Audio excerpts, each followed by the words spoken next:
Welcome to the Daily Drop on Pro Ball Daily. I'm Mike. And I'm Tara. And folks, do we have a daily drop for you today? From a team in La Liga that looks absolutely unstoppable to some truly baffling statistical swings in the NBA and NHL, we're breaking it all down. Absolutely. We're going to dive into some unexpected power index toppers, debate some truly shocking losing streaks, and highlight the players making all the difference. But let's kick things off in Spain, Tara, because Barcelona is just different right now. They are on another planet, Mike. 8-game winning streak, dominating La Liga with style. Their power index is sitting at an astronomical 80.9 points. That's a full 20 points ahead of the next team, Alaves, who are at 60.7. It's not even a race at this point. 20 points. That's not just dominance, that's a chokehold on the league. And it really makes you wonder what's happening with some of the traditional powerhouses. We're seeing Atletico Madrid on a 4-game losing streak, and Real Betis is even worse, with 6 losses in a row. What gives? Are Barcelona just that transcendent, or is the rest of La Liga in a slump? I think it's a bit of both, honestly. Barcelona is playing some phenomenal football, no doubt. They're clinical, they're creative, and they're getting results. But when you look at those trends, Atletico Madrid, Real Betis, these are teams we expect to be challenging at the top, or at least consistently in those European spots. To see them spiraling like this, while Alaves and Getafe are sitting comfortably at 2nd and 3rd in the power index, it's truly a season of unexpected shifts. MLL did pick up a 1-0 win over GIR, but that hardly tells the story of the top. It definitely does. I mean, Getafe at 59.6, Elche at 58.0. These aren't the names we typically associate with the top tier of the Liga. It almost feels like the league is bifurcating, where you have Barcelona way out in front, and then a very tightly contested mid-table where anyone can beat anyone, but nobody can touch Barca. My hot take? Unless someone figures out a way to disrupt Barcelona's rhythm, this title race is over before it truly began. I think you might be right. But let's switch gears to the WNBA for a second, because while there were no games today, which is a rare break in the action, the power index still gives us a lot to talk about. The New York Liberty are firmly on top at 65.6 points. No surprise there, they've been phenomenal. Yeah, but what is a surprise to me, Tara, is the Atlanta Dream at 57.1, sitting at number 2, ahead of the Las Vegas Aces, who are 3rd at 54.8, and the Connecticut Sun at 54.7. The Dream are flying high. I wouldn't have predicted that at the start of the season. Neither would I. Everyone expected the Aces and Liberty to be battling it out for the top spot, maybe the Sun making a run. But the Dream have clearly found a different gear. They're playing with incredible energy and synergy. The Seattle Storm are right there too, at 53.7. It really shows how competitive this league is, that any given night, any team can make a statement.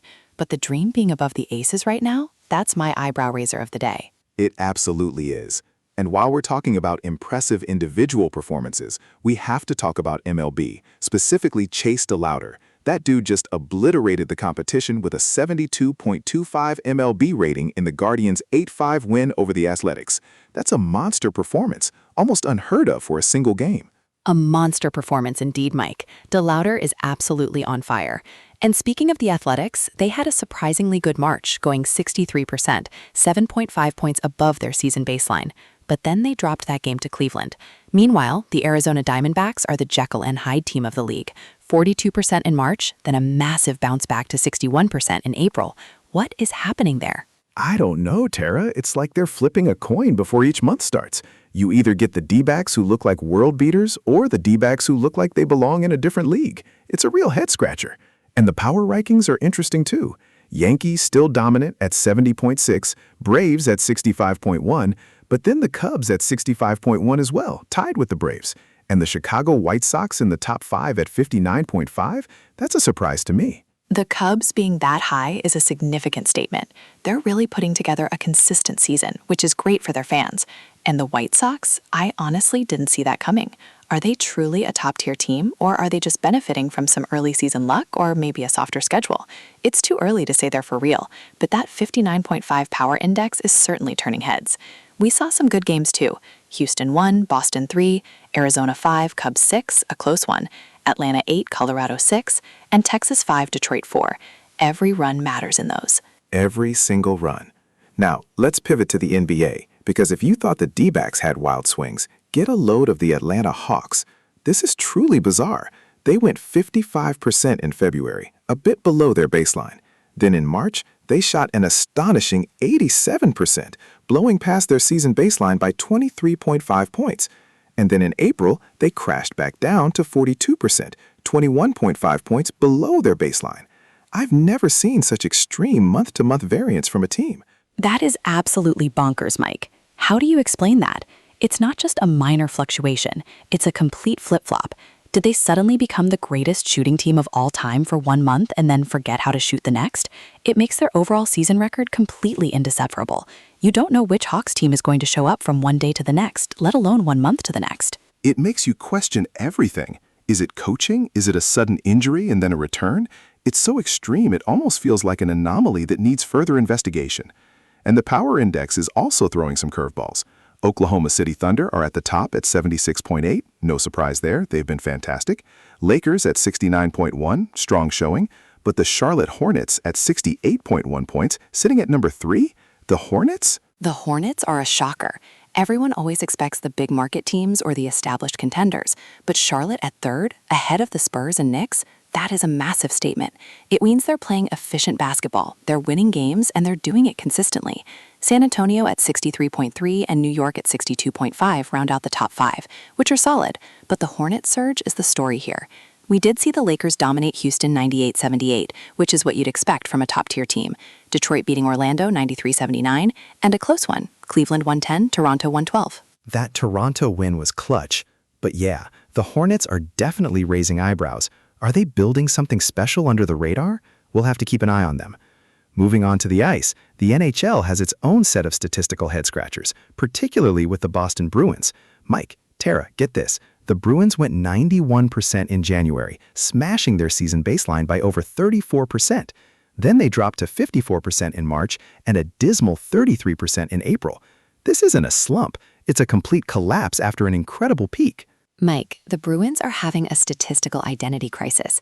From absolute juggernauts in January to struggling to win a third of their games in April, what kind of roller coaster ride is that for a team? It's almost more dramatic than the Hawks because 91% in a month is practically flawless.